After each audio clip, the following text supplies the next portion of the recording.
Good morning, I'm Frank Kaufmann. As I mentioned in my last podcast, which was called The Pull, I described setting somewhat absolutes to pursue and be pulled toward by grace. The second one I mentioned that I would do is called The Weave, and so this podcast is called The Weave. What I mean by weave is to talk about two things which have typically been separate and even a source of division, both in religious history and in daily life. And I don't believe they need to be so. I think they can become recognized as having a common point or destiny. That would be similar to synopsis, the reason why we're able to see clearly or see a physically unified horizon of vision is because our two eyes, though separate, focus on a single point,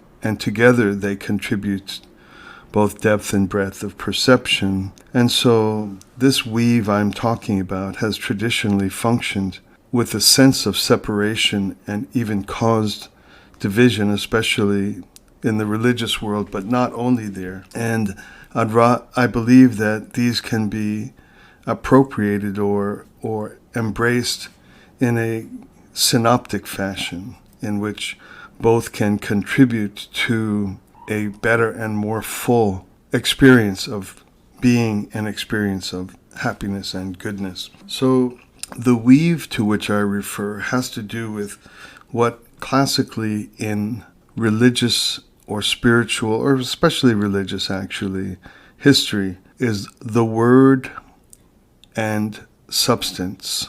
So, for example, if you look at the Christian religion, there's a very famous opening line in the book of John. In the beginning was the Word, and the Word was with God, and the Word was God.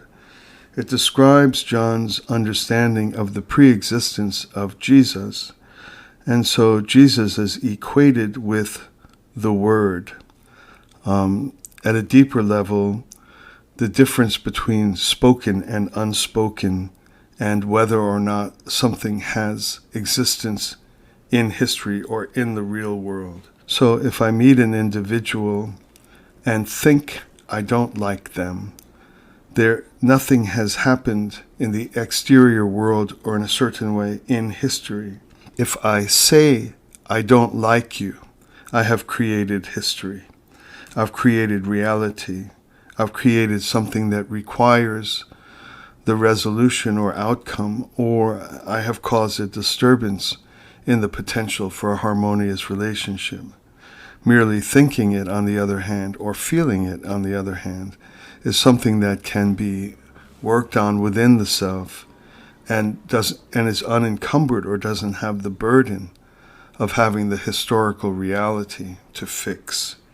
So this notion of in the beginning was the Word, and the Word was with God, and the Word was God, it's an attempt to expose something that can only be grasped mystically, and that is the transition point between non-existence and existence. Existence in history or existence in the world. So one doesn't think that God did not exist, but creation happened through the Word.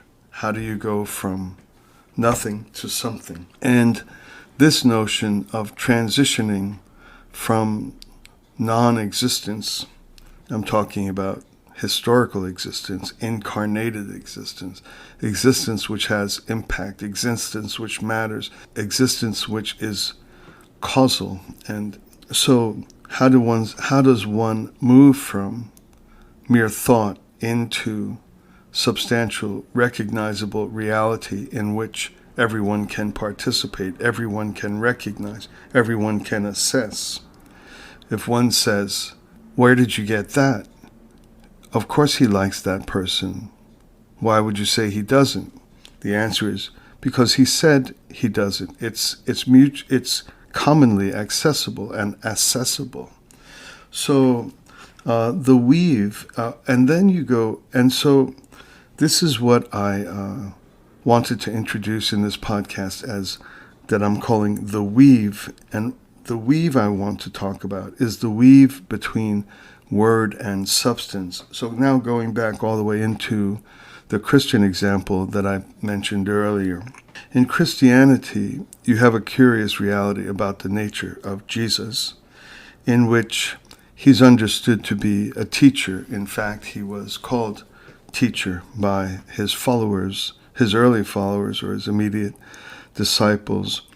And indeed, if a person is accomplished in anything, say accomplished as a classical guitarist or accomplished as a fencer, someone who fences that particular sport, that person is both substantial as that. They are that great fencer, and also are a teacher, not only just by their existence, but by their word. They can teach others how to attain and accomplish the same mastery that they have through their talents, through their birth and being, and through their investment and hard work. So if you look at the person of Jesus, there's no doubt, in fact, enlightened people in every religion recognize Jesus as one of the great figures of history, a great teacher.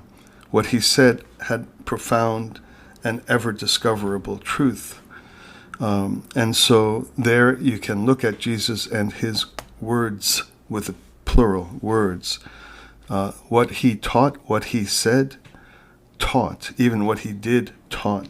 But there are passages in the Bible in which he seeks to indicate that his person is actually a more important reality than what he taught.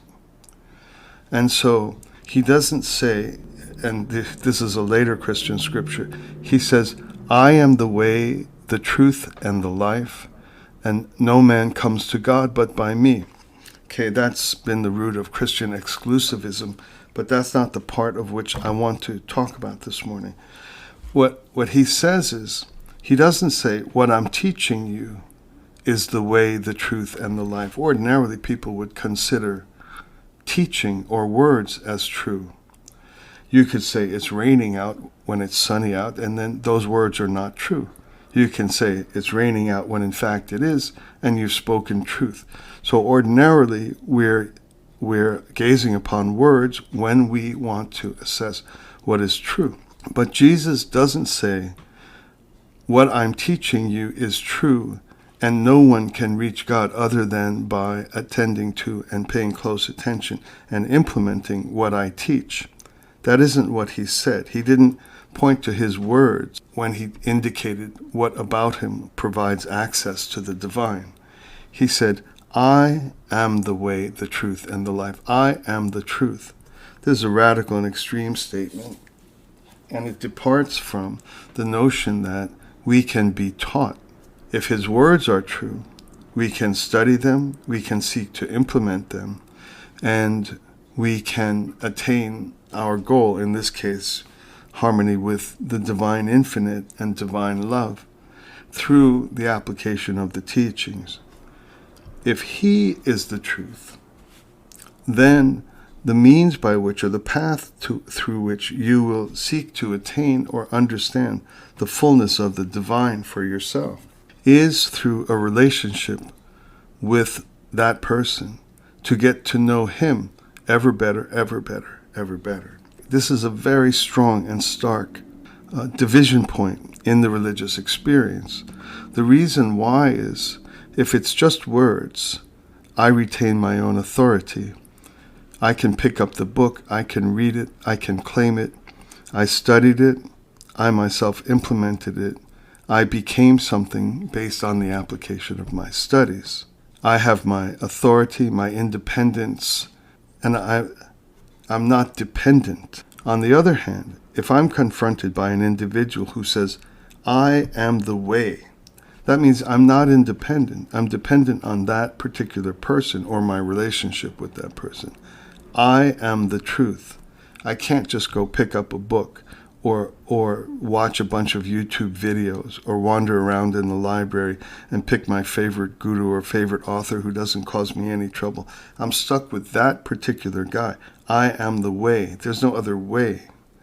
And so what I'm introducing here, which is classically engaged in the Christian religion, is this challenge of the word and substance. Yes, possibly, or maybe, I think Christians probably believe every single solitary thing Jesus ever said is true, good enough. But that's not even their point. The point of Christians is that Jesus is the truth, not each and every solitary thing he said. And so this division between word and substance is a classical division which moves to every part of life and moves very importantly into the arena of religious history. Because if you have disciples, a disciple can study the teachings, can apply the teachings more rigorously and more determinedly and more sacrificially and more self-negatingly than any other person on earth, and can in fact perhaps become most like the original master or the Christ or the teacher or the guru. But what if that master has a son? Then who has a better chance of being in relationship with the way and the truth? No matter what I study, no matter how much I become, no matter how perfect I become, even if I become the paragon of anyone who has ever listened to that particular teacher and those particular words and become the most perfect incarnation of those things, and he has a son, am I going to be in a position of having a better understanding or relationship with that master than the son? That's the real question. The question might be yes. Yes, possibly the student has a far better understanding of the master than the son, who might be a profligate jerk who never did crap in his life, never read a word, never tried to become anything. But does that son inherit a certain dimension of insight and capacity for relationship with the master that the student of the word, of the teachings, could never have? That's the question. That's the division. And that is where it's a division not only in the history of religion, not only in religions such as Christianity, but every religion, when you get to the bottom of it, no matter how much it claims to be non-theistic or just a collection of teachings, at the end of the day, it doesn't get like that. There is always a relationship between the word and substance, or the word and the person. And in our own life, if we happen to be people who are involved in the pursuit of spiritual attainment and spiritual self-realization, then this very issue also participates in our experience.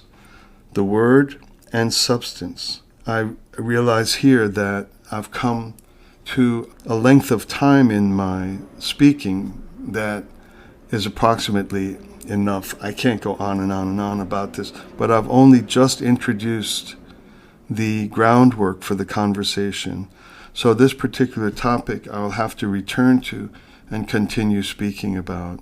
But for now, if I may, can I leave you with looking at not only religion, but life in the workplace, life in my family relationships, and in my own particular spiritual pursuits. If I happen to be a person that reads the Gita every day, or reads inspirational literature every day, or the Bible every day, we have to begin to understand that there are dimensions, this divided pair of things, word or teachings and substance or realization, that ultimately should, I believe, become integrated into our lives in a synoptic fashion. So on this topic I've just begun. I thank you very much for listening to these thoughts so far, and I'll be back with you again soon.